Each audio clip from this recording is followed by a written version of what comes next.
Bismillahirrahmanirrahim. Assalamualaikum warahmatullahi wabarakatuh. Perkenalkan, nama saya Kurnia Aulia Maulinanti dari Program Studi Psikologi Fakultas Psikologi Universitas Muhammadiyah Profesor Dr. Hamka. Di sini saya akan mempresentasikan penelitian saya yang berjudul Hubungan Self-Reflection dengan Barnum Effect terhadap mahasiswa yang membaca ramalan zodiak melalui media sosial.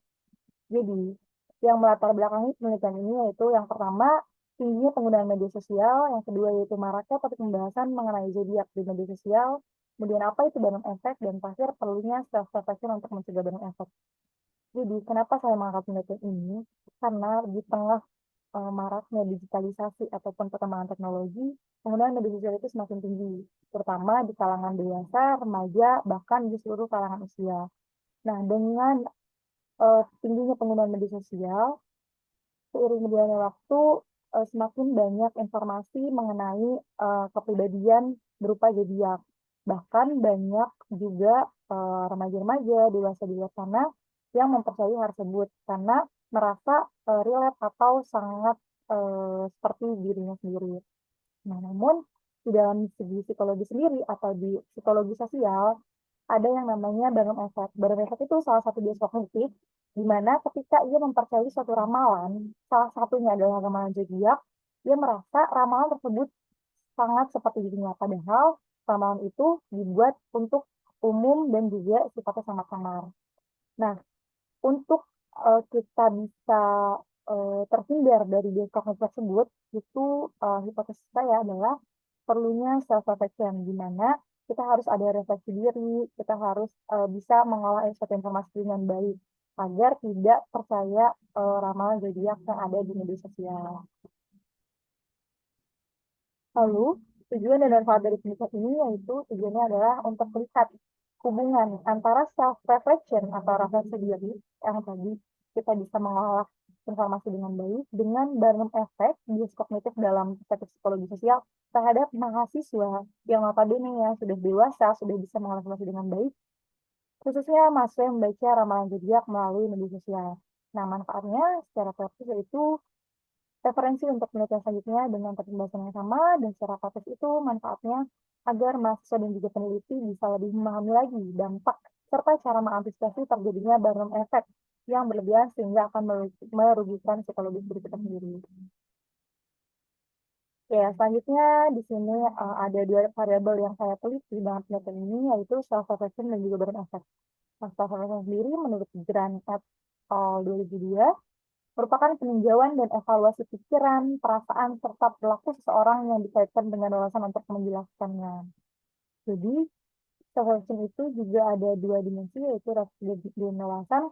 Jadi, ketika seseorang akan meninjau suatu informasi, maka itu dikaitkan dengan pikiran mereka, perasaannya, juga wawasan yang dimilikinya untuk bisa menjelaskan segala sesuatu yang diterima. Salah satunya yaitu informasi mengenai zodiak. Nah, kemudian variabel yang kedua itu Barnum Effect. Barnum Effect dikemukakan oleh Forer tahun 1949, di mana memiliki arti kondisi seseorang menerima deskripsi tertentu mengenai kepribadian dan menganggap itu sebagai hal yang cocok dengan diri mereka sendiri. Padahal kenyataannya deskripsi tersebut bersifat umum dan juga samar. Next.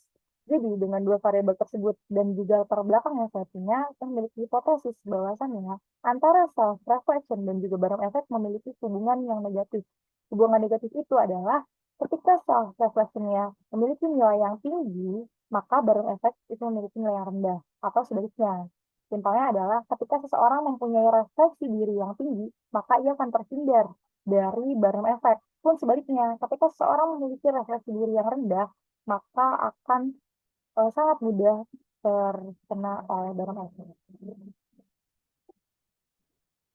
Selanjutnya, metode penelitian itu saat uji coba ini saya mendapatkan 65 responden mahasiswa Jabodetabek yang membaca ramalan zodiak melalui media sosial, kemudian mengolah data tersebut, mengambil sampel tersebut menggunakan probability sampling berupa accidental sampling, yaitu saya menyebarkan link kuesioner pada mahasiswa Jabodetabek.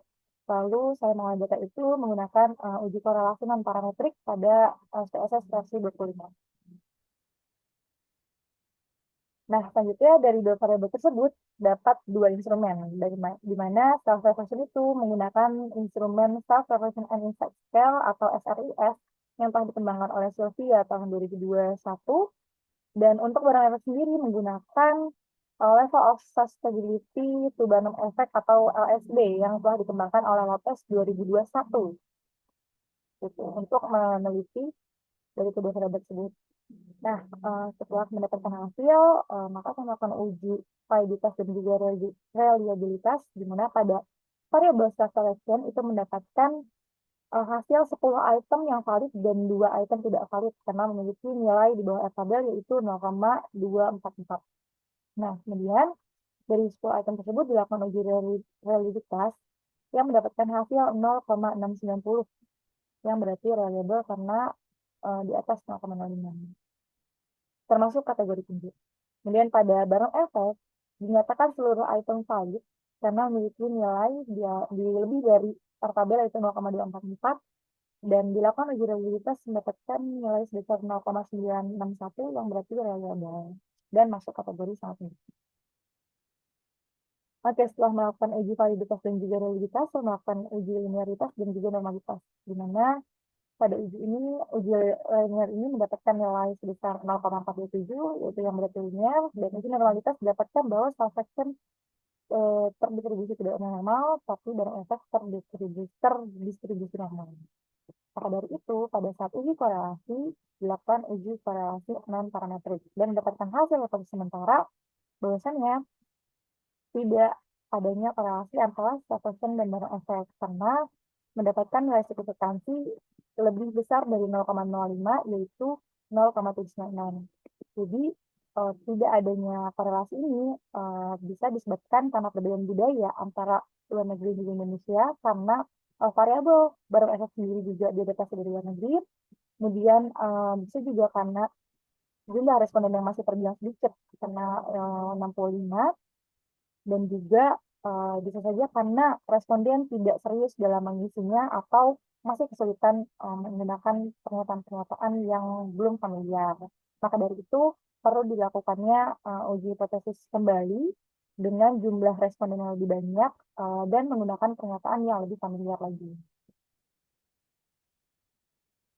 Oke, sekian presentasi dari saya.